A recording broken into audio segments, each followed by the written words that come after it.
You may remember Michelle Hord, a television producer and mother whose 7-year-old daughter, Gabrielle, was killed by Michelle's ex-husband in 2017, just one day after the couple finalized their divorce.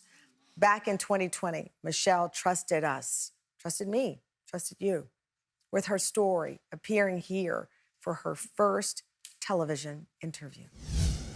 Over and over, Michelle Hord had been told she would not be able to have children. So when she gave birth to a daughter at age 39, she called it a dream, a miracle from God. Gabrielle, her Gabby Bear, grew up surrounded by love. At age 7 and 10 months, she was an unstoppable burst of energy with the brightest of futures ahead of her. Michelle and her husband Neil ended their marriage in 2017. A day after the divorce was final, turned into the darkest day of Michelle's life. Michelle learned that her precious baby girl had been killed by the child's very own father. Neil White was found guilty of murder. Prior to his sentencing, Michelle bravely spoke with all the ferocity of a mother fighting for justice. Neil, you chose to murder Gabrielle. You did it with steel in your veins. I will move with a hole in my heart, but a purpose in my spirit. I will die trying to guarantee that the 27 hours I lovingly took to bring that baby girl into the world was not in vain. 2 years after his daughter's murder, he was given the maximum sentence of 25 years to life in prison. These unimaginable things that we experience, this pain that we can't process, sometimes it just does not add up. I was looking at that court video of you, and I've been in a lot of courtrooms before, and I can tell you the emotion I felt watching that and not being in that room. I think a lot of people will feel it today, and you carried Gabrielle's little doll with you there. Have you found these, including in the courtroom, these mementos, these things that help you face those most difficult moments, as was the case in the courtroom when you testified against your ex-husband with that little doll there? Well, she's sitting in my lap right now, and the significance of the doll is at the time I had to move out of the house as we were negotiating this very tumultuous divorce.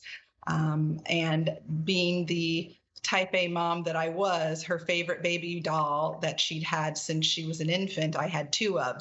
So we had one at the family home where she was staying that evening with her father, and I always had one in the place I was renting. And because the crime scene occurred in her bedroom where she was born and grew up, I lost so many of her things. So having this doll has become very significant for me, and just a reminder of the love that does not disappear when someone physically disappears from the earth. Now Michelle has written a new book. It's called The Other Side of Yet, Finding Light in the Midst of Darkness. Please welcome back for an update, Michelle Hord. When I interviewed you, we were in lockdown, and I was doing the show from my home, and I had to pray. Seeing that strength in you in that courtroom is something that I marvel at. You're now married, Axel. How do you explain life now? To look at myself in those pictures, the vacancy in my eyes still, I was so early in this process. And the book is all about that journey from 2017 to it's been almost 5 years. And obviously it never goes away. It's sheer survival. Some days I'm not getting out of bed because that's what I need to do. Some days I'm going to cry and get in the shower and go to work because that's what I need to do. So I think one of the things I talk about is just giving yourself that grace in grief for whatever you need in the moment, that extreme self-care, surrounding yourself with people who love you and being able to be vulnerable to them. In the book, The Other Side of Yet, which is a compelling title, by the way, it's phenomenal. You wrote, "For me, there are days where it feels like I will never be able to see my way through. I'm learning to accept that my life from before will never return. I'm embracing the fact that my life after is yet to be discovered. And in the meantime, I'm still becoming. And that is truly a gift. Take me when you wrote that. So, yet came originally from the Bible verse, though he slay me, yet do I trust him, which was the last thing I said at my daughter's funeral. And so from that moment, I took that as a battle cry, that whatever evil forces got into the person I used to know, I wasn't going to allow it to take me out. And I wasn't going to allow it to define Gabrielle's legacy.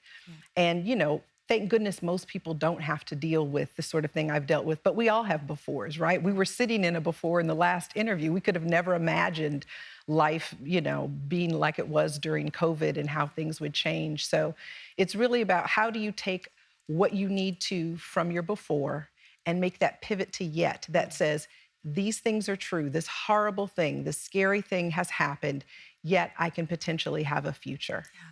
Part of that future, as I mentioned, remarrying Axel, as I understand, Barbara, the baby doll, was at the wedding. Yes. Barbara's going to need an agent soon, I'm telling you. Barbara's, she's up, she's upstairs in the green room now wondering why she didn't get the glam. So Right. I have your book in my hand, but you have another book next to you. Yes. Gabrielle's 5th grade yearbook. And it is extremely special for many reasons because her classmates included her in the book. She didn't get to see 5th grade. She didn't get to finish 2nd grade. And so when I received a call, I was a class mom and stayed in touch with a lot of the parents. So when I received a call from one of the mothers saying that the children wanted to make sure she was included all these years later for them in their lives, it just meant the world to me. So they included her in the years she was there, kindergarten, 1st grade, and 2nd grade. And then they did a complete page that is, about her and about the foundation that was started in her honor. What was it like when you saw that? More than anything, you hope that when you've experienced something like this, that your child's legacy will be bigger than what happened to them. That's what Gabrielle's Wings is about. That is what the book is about, is ensuring that her name is more than what happened to her. So seeing that young people wanted to devote a page in their precious 5th grade yearbook. And mind you, these are kids during COVID, right? These children are dealing with their own issues. Just meant the world to me. And that picture at the bottom is a picture of me with some of her friends at the playground. You are a beautiful person. And to your point, her legacy is that. And that's because of you. So that's why we wanted to update our audience. Thank you so much, Michelle. Thank you so much. Thank you. And by the way, everyone in the studio audience is getting a copy of Michelle's book, The Other Side of Yes.